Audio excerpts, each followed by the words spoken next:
राधे राधे, हरे कृष्णा, जय माता दी।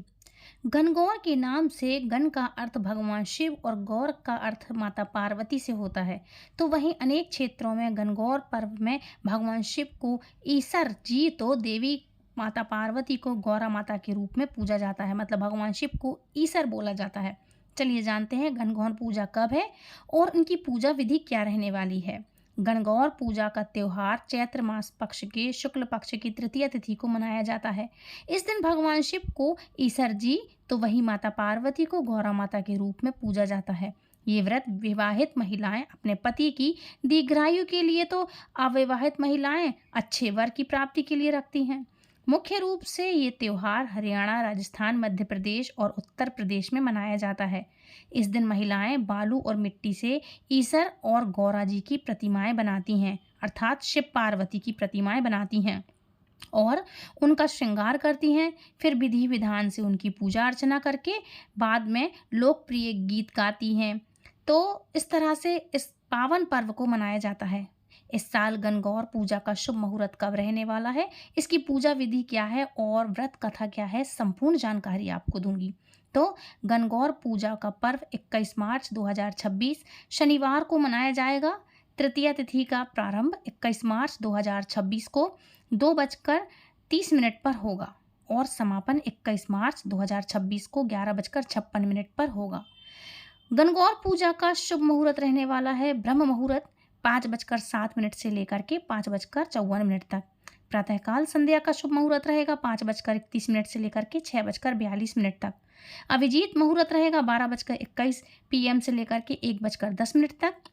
गोधूली बेला का मुहूर्त रहेगा गोधूली मुहूर्त 6:48 से लेकर के 7:12 तक। सायंकाल संध्या काल का शुभ मुहूर्त रहने वाला है 6:50 से लेकर के 8:01 तक। और अमृतकाल का योग बन रहा है 5:58 से लेकर के 7:27 पर। गणगौर पूजा की पूजा विधि क्या है। वैसे तो गणगौर पूजा का पर्व 18 दिनों तक मनाया जाता है, लेकिन इस पर्व का मुख्य दिन चैत्र शुक्ल पक्ष की तृतीय तिथि यानी कि नवरात्रि का तीसरा दिन होता है। जब होली का दहन होता है, जब होली के बड़गुल्ले बनते हैं, तभी गणगौर माता की आराधना शुरू हो जाती है। उसी समय उसी एक बड़गुल्ले की माला से गणगौर माँ का निर्माण होता है और उसी दिन से प्रतिदिन निर्माण करते करते रोज उनकी पूजा की जाती है और 18 दिनों तक उनकी लगातार पूजा, भोग, आरती, प्रसादी सब कुछ होता है। फिर ये जो दिन आता है नवरात्रि की तृतीया, इस दिन खास एक साथ में पूजा होती है। सिर्फ एक ही दिन खास पूजा होती है, उसके बाद में फिर महिलाएं आगे बढ़ती हैं, लेकिन 18 दिनों तक इसकी पूजा धीरे धीरे धीरे धीरे सब घरों में चलती रहती है। तो सबसे पहले पूजा की बात करें तो महिलाएं नवरात्रि के तीसरे दिन ही गणगौर पूजा मनाती हैं। इस दिन महिलाएं सुबह जल्दी उठकर स्नान आदि करके स्वच्छ वस्त्र धारण करें। इसके बाद माता गौरी और शिव जी की पूजा करें और व्रत का संकल्प लें। फिर मिट्टी से ईसर जी मतलब भगवान शिव और गौरी मैया की प्रतिमा बनाएं, उनकी विधि विधान से स्थापना करें। गणगौर का श्रृंगार जरूर से करिएगा, उन्हें सुंदर वस्त्र पहनाइएगा, छोटे छोटे आभूषण पहनाइएगा, है ना, बिंदी लगाइएगा, नथ पहनाइएगा, उनको काजल लगाइएगा, उनकी सिंदूर से मांग भरिएगा गौरी मैया की। इस तरह से खूब सुंदर से चित्र बनाइएगा। इसके बाद गणगौर के गीत जरूर से गाइएगा। कुछ नहीं आता है तो गौरी शंकर सीताराम जय पार्वती शिव सीताराम, इस गीत का जरूर से, इस पाठ का स्मरण करते रहें। फिर घर की किसी दीवार पर या फिर पेपर पर 16 श्रृंगार, बिंदिया, रोली, मेहंदी और काजल लगाएं। फिर एक थाल में चांदी का सिक्का, दही, सुपारी, पान, दूध, गंगाजल, हल्दी, कुमकुम और दूबा डाल करके सुहाग जल तैयार कर लें। फिर दूबा को हाथों में लेकर के इस सुहाग जल को भगवान शिव और माता गौरी यानी गणगौर पर छिड़कें। इसके बाद इस जल को घर के सदस्यों पर भी छिड़कें। अच्छा, एक बात और बता दूं, जो गर्मियों में तेसू के फूल आते हैं, ऑरेंज कलर के होते हैं, पहाड़ी चट्टानों पे जो उगते हैं, आपके यहाँ क्या बोलते हैं प्लीज़ बताइएगा, उस फूल को भी डालते हैं जिससे पानी ऑरेंज कलर का हो जाता है। इसके बाद वो जल सभी जगह छिड़कें, गणगौर मैया पे और फिर घर के सभी सदस्यों पर। इसके बाद भगवान शिव और गौरी माता को चूरमे का भोग लगाया जाता है। और ये हरियाणा है, राजस्थान में चूरमे का भोग लगता है, लेकिन हमारे मध्य प्रदेश में जो गणगौर पर नवरात्रि के अवसर पर जो भी पकवान बनते हैं, पकवान में बस थोड़ा सा अंतर होता है। इस तरह से फिर आप मीठे पुआ हैं, पकवान हैं, उसका भोग लगा सकते हैं, लेकिन चूरमे का भोग लगता है, मीठे पकवानों का भोग लगता है। फिर गणगौर मैया की कथा ज़रूर से पढ़नी व सुननी चाहिए, और फिर शाम को गणगौर को पानी पिलाएं और फिर भोग लगाएं। इसके बाद सरोवर या कुंड में गणगौर मैया की प्रतिमा का विसर्जन कर देना होता है। अच्छा, मंत्र कौन सा पढ़ना चाहिए? जैसे आज के दिन हम जाप करेंगे तो माँ का जाप का देवी का मंत्र है, देवी गौरी को फूल, दही, कुमकुम और पवित्र जल से जब करेंगे तो करेंगे आप फिर ओम ह्रीम गौरी पते स्वाहा। विवाह और वैदिक सुख के लिए ये मंत्र ज़रूर से जपना चाहिए। और अगर आपकी शादी नहीं हो रही है तो भी ये करिएगा, जल्दी शादी के योग बनेंगे। फिर से आप एक बार मंत्र सुन लीजिए, ओम ह्रीम गौरी पते स्वाहा। ये आपके वैवाहिक जीवन के लिए बहुत ही अच्छा मंत्र है, तो इसको ज़रूर से पढ़िएगा, मन ही मन जाप करिएगा, आपका वैवाहिक जीवन खूब सुंदर और सरल बनेगा। इस दिन आपके लिए किसी भी तरह के अपशब्द बोलने से बचना चाहिए। किसी की चुगली चपाटी में ना पड़ें, आप किसी से अपशब्द ना बोलें। पूजा के समय सोना उचित नहीं माना जाता है, इसलिए दिन भर जाप कर सकते हैं। अच्छे अच्छे पकवान बनाएं ताकि गौरी मैया और शिव जी को अच्छे अच्छे आप भोग लगाएं। इसके लिए पूरे दिन भक्ति और पूजा में मन लगा रहना चाहिए आपका। श्रृंगार करें, सुहाग की वस्तुएं खरीदें, गौरी मैया को चढ़ाने के लिए ले आएँ, खुद भी बढ़िया अच्छे से श्रृंगार करके रहें। मांग पूरी भरें, आप अपनी महावर लगा सकती हैं छेड़ी भर करके, और अच्छे अच्छे आप वस्त्र पहनें। एकदम से भूरे और सफ़ेद या फिर ब्लैक कलर के वस्त्रों का चयन ना करें। सुहागन के कलर होते हैं लाल कलर, गुलाबी कलर, ऑरेंज कलर, पीला कलर, ग्रीन कलर, इस तरह के कलर पहन सकते हैं। हल्के रंग के कलर भी पहन सकते हैं। इसके अलावा इस दिन तामसिक भोजन करने से भी आपको परहेज करना चाहिए, बचना चाहिए, क्योंकि वैसे तो ये व्रत नवरात्रों में ही पड़ता है और नवरात्र में इन सब चीज़ों को करना रखना घर में वर्जित नहीं माना जाता। लेकिन जो नहीं भी रखते हैं, सिर्फ आज का व्रत रखते हैं, तो वो लोग भी इन सब चीज़ों को करने से आपको बचना चाहिए। इससे माँ गौरी का आशीर्वाद मिलता है। अब बात करेंगे गणगौर की व्रत कथा के बारे में। साथ ही साथ ये भी बताऊंगी कि आपको क्या करना चाहिए, क्या नहीं करना चाहिए। तो सबसे पहले बात कर लेते हैं, माँ गौरी के लिए श्रृंगार आपको ज़रूर चढ़ाना चाहिए। माता गौरी के लिए बिंदी ज़रूर चढ़ाएं, मेहंदी चढ़ाएं, महावर चढ़ाएं, और सिंदूर इम्पॉर्टेंट होता है, सिंदूर चढ़ाएं। सुहागन महिलाएं हैं जो पहली बार व्रत रख रही हैं, वो लोग भी अपने घर में बायना निकाल सकती हैं, जैसे हम करवा चौथ वगैरह पे बायना निकालते हैं ना। सिंदूर है, मेहंदी है और चूड़ी है, महावर, बिंदी, ये हम एक दूसरे को, सुहागन औरतों को बांट भी सकते हैं। तो आप भी गौरी मैया के लिए भी रखें, बांट सकती हैं, और फिर आप भी इस्तेमाल करें। और फिर ज़्यादा सामग्री हो तो फिर घर में भी सबको, सुहागन महिलाएं हैं जो, उनको भी आप ये चीज़ें बांट सकती हैं। ठीक है, तो ये चीज़ें आपको करना चाहिए। ध्यान रखिएगा, व्रत करेंगे आप तो व्रत का संकल्प ज़रूर से लीजिएगा, और ब्रह्मचर्य का आपको पालन ज़रूर से करना चाहिए। ये कुछ छोटी छोटी चीज़ें हैं जो हमारे लिए ज़रूर से ध्यान रखनी चाहिए। अच्छा, इस समय जब आप भगवान शिव और माता पार्वती की पूजा करेंगे तो भगवान शिव के लिए धतूरा है, बेलपत्र है, इन चीज़ों को चढ़ाएं। माता रानी के लिए गुलाब के फूल, गुड़हल का फूल चढ़ा सकते हैं। होम हवन जो भी आप चढ़ाना चाहें वो करें। नारियल चढ़ा सकते हैं। नारियल शिव जी के लिए तो पूरा साबुत नारियल जाता है उनको भेंट स्वरूप, और छोटे छोटे गुड्डा गुड़िया जैसे बनते हैं उस तरह से इनकी पूजा होती है। लेके आएँ आप, या फिर बनी बनाई गौरा मैया लेके आएँ, और नहीं तो आप स्वयं ही इनका चित्र बना करके इनको बनाएं। ठीक है, ये कुछ चीज़ें होती हैं छोटी छोटी जो आपको ध्यान रखने योग्य होती हैं। काफ़ी सारे लोग एक समय भोजन भी कर लेते हैं और काफ़ी सारे लोग एक टाइम फलाहार करते हैं, कोई कोई भोजन नहीं करता है।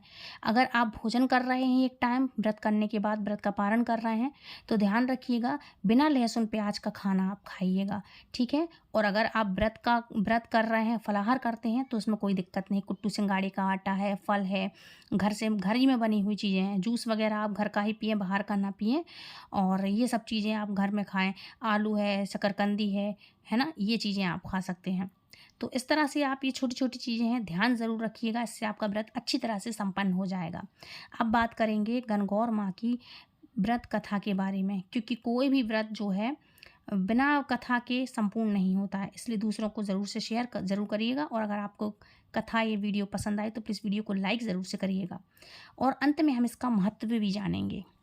गणगौर व्रत की प्रचलित कथा के अनुसार एक बार भगवान शिव और माता पार्वती भ्रमण के लिए निकले थे। उनके साथ नारद मुनि भी थे। चलते चलते वह एक गांव में पहुंच गए, जहां उनके आने की बात सुनकर सभी लोग आवभगत की तैयारियों में जुट गए।